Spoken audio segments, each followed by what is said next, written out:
Whiskey plates may soon be a thing of the past for some people after a new law was passed in Minnesota. KIMT News 3's Alec Lasham has the story.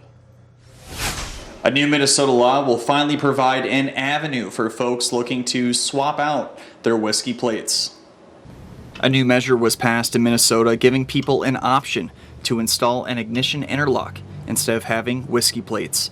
Whiskey plates have long been used for those found to be guilty of repeatedly driving under the influence and are characterized with the letter W. The ignition interlock program differs from whiskey plates, forcing those behind the wheel to be free of alcohol before driving their vehicle. If there is liquor in the person's system, the car won't start. Jay Atkins is a defense attorney for Godwin Doles and says folks can only ditch their whiskey plates if they enroll in the ignition interlock program. So what the new law does is it adds a new provision that says if you are subject to a license plate impoundment order, which just means you have to serve the license revocation or you'll have the whiskey plates. If you are subject to a whiskey plate order, you can get out of that order if you become an enrolled participant in the ignition interlock program.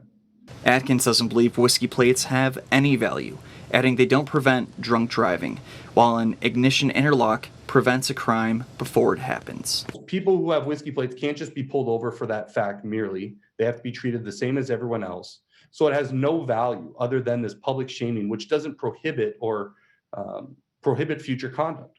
Ignition interlock, on the other hand, would prohibit the future conduct and physically prevents drunk driving from occurring.